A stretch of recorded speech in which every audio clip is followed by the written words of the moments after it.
Hi, everybody. It's Miss Amy again, and I'm here to share another story. This story happens to be one of my girls' favorites. You can see we read it a lot. There's bends and wrinkles in this book, but that's okay because we can still read it. In fact, I'll let you in on a little secret.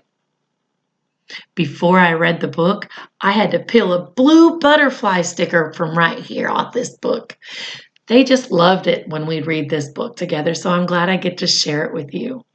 The title of our story is Silly Sally, and our author, the one who wrote the book, is Audrey Wood. There's no illustrator on the cover of the book, so I don't know who drew the pictures, but I know they did a great job.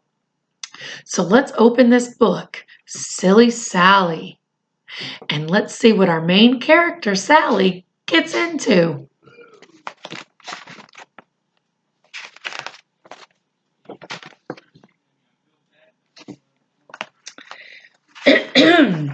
Silly Sally went to town walking backwards upside down.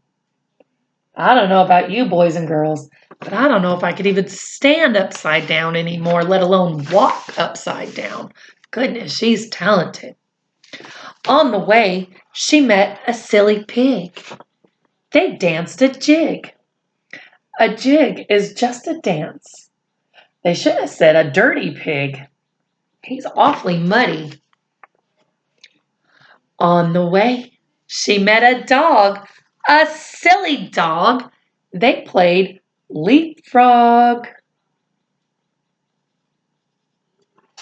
Have you ever played leapfrog? Leapfrog is when somebody gets down in the crawling position and they get real low, and the person behind them jumps over them and does the same thing. And then if it's just them playing, they just keep repeating and repeating and leaping over each other. But sometimes you can get more than one person on the ground and get two and have to leap. It's a lot of fun. Maybe one day you'll get to play in PE.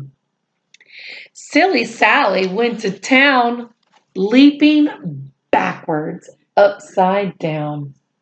I imagine Silly Sally's going to get real tired real fast.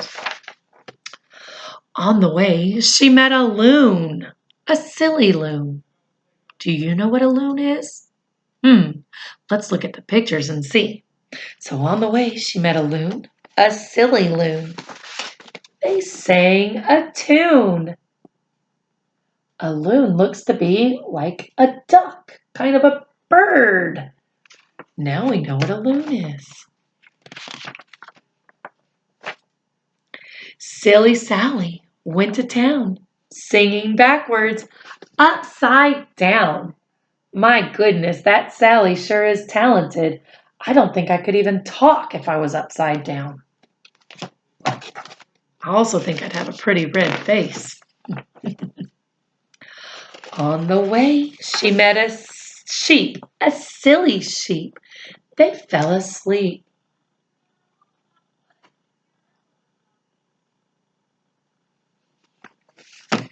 She fell asleep upside down. Have you ever fell asleep upside down? Only thing I could think of that sleeps upside down is a bat and a possum. Now, I've seen people that fall asleep upside down in their bed, but they're not upside down on their head. Now, how did Silly Sally get to town? Sleeping backwards, upside down?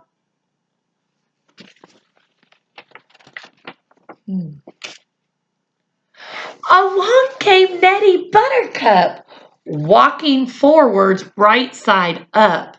I think Nettie Buttercup's got it right. Silly Sally's definitely silly. I'd be more like Nettie.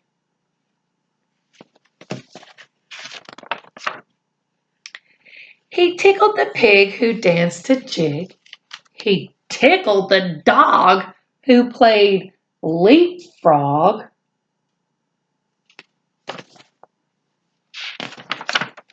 He tickled the loon who sang a tune. He tickled the sheep who fell asleep.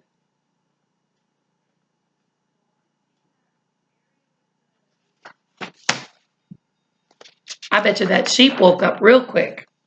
He tickled Sally, who woke right up. She tickled Nettie Buttercup.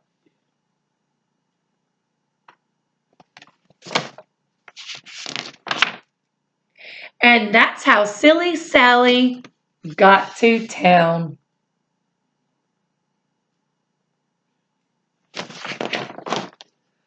Walking backwards, upside down. Thank you, boys and girls, for enjoying another book with me today. I've really enjoyed reading it to you, and I hope you enjoy Silly Sally as much as we do. Have a good day.